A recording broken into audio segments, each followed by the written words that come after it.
de que sea esa realmente la medida que hay que tomar. Pero entonces habría, y lo que está claro es que Madrid se anticipó a tomar medidas y restricciones antes que otras comunidades autónomas. El estado de alarma llegó antes aquí, ya veníamos de ciertas restricciones, con lo cual parece que hay, ¿no?, cierta coherencia entre que si pones medidas te bajan ciertos datos, ¿no? No se entiende bien que estén subiendo en otras comunidades cuando, como digo, en Madrid teníamos restricciones, con lo cual, digo, lo que contrasta es que Madrid defienda ahora no tener restricciones de cara a un futuro cercano, porque si vamos al invierno, si los expertos están diciendo que como en Europa esta segunda ola con el invierno pues es más cruda y es más dura, ¿no? Si bajas las restricciones, como ha dicho Ayuso, si no vas a confinamiento, si mantienes la movilidad como está, vas a ir en esas olas, ¿no? Que al final está repitiendo un bucle en el que al final la presión acaba donde acaba, que es en los hospitales y en las UCI. Tiene mucho como Alemania, van hacia eso, sin duda. Se levanta el pie del freno. El ministro del Interior, que la crítica es durísima, porque incluso lo califica de violencia, tiene mucha razón. Lo preocupante es esas reacciones ante las que gente como Fernando Simón no reacciona y necesita días y no reacciona ni en ese momento. Porque alguien decía algo así y en un directo, pero es que a mí me parece imperdonable decir determinadas cosas. Vamos a ver, o a perder un poco el norte de determinadas cosas. No es justificable nunca. Yo rápidamente, yo creo que Fernando Simón ha tomado una decisión personal y es la de defender su vida privada de su cargo público. Porque si no se entiende que fuera su vida privada no existe cuando eres un personaje a programas público. de televisión o que salga corriendo de una rueda de prensa para hacer un chat en algo que no tiene que ver con su cargo. Claro, el problema es cuando pones la carga política y la responsabilidad política en un cargo que no lo es. Pero es que porque tiene no que ver responde, con su porque cargo. Fernando Simón no responde a la accountability, déjame acabar, no responde, que lleva meses, responde ella y está teniendo que salir ella más veces que dando Fernando la Simón. cara. Que la noche electoral, cuando el resultado no está claro, salgan los dos candidatos a decir hemos ganado nosotros, eso es un clásico. La anomalía es que el presidente, nada más y nada... This is a fraud on the American public. This is an embarrassment to our country. We were getting ready to win this election. Frankly, we did win this election. Yo creo que ha hecho bien Biden, además, en adelantarse a esa salida de Trump, que era muy previsible, y ha salido con dos mensajes claros y además tranquilizadores. Tener fe, esta lo vamos a ganar. Hombre, esto lo vamos a ganar, es lógico que lo diga. Además hay opciones, ese es otro debate, pero Trump ha arrancado también como pensábamos que iba a arrancar.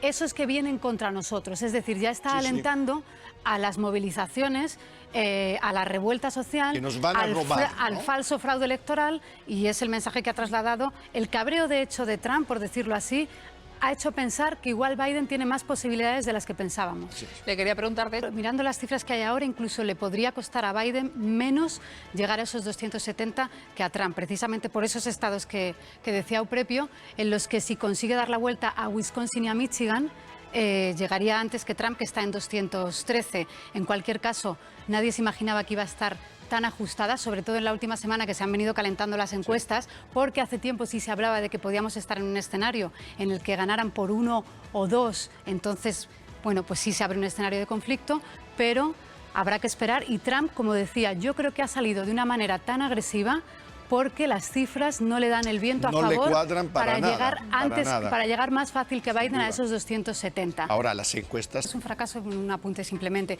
pero la OMS le pone un prólogo importante también a esa recomendación, y es que antes hay que poner rastreadores y reforzar el sistema sanitario. Ese es el punto número 1 de la OMS antes del fracaso del confinamiento. Y eso es lo que no se ha estado haciendo en muchas comunidades autónomas, bueno, no solo Madrid. Eso es lo que echamos a Madrid. Hay que En España estaríamos hablando, confinar, de más de 6 millones de personas por encima de esa edad. Y además es que es tan discriminatorio que ni siquiera discrimina, entre comillas, en calidad de qué. Porque hay gente de 60, de 65, de 70 años que está estupendamente. Bueno, hombre, en calidad claro, de la tasa de mortalidad, pero no en calidad, Carmen, de la vulnerabilidad de la persona.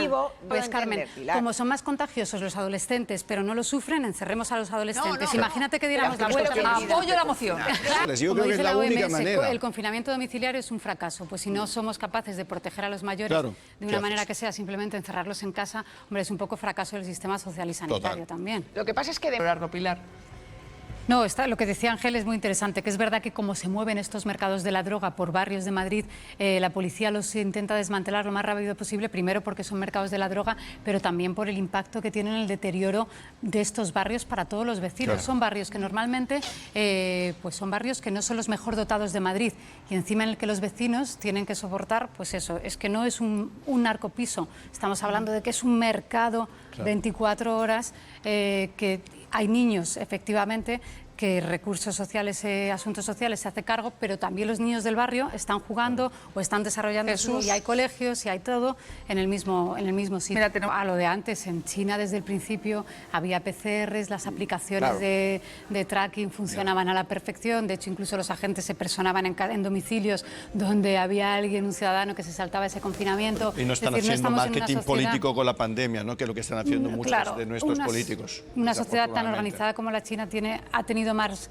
recursos, ¿no? para controlarlo.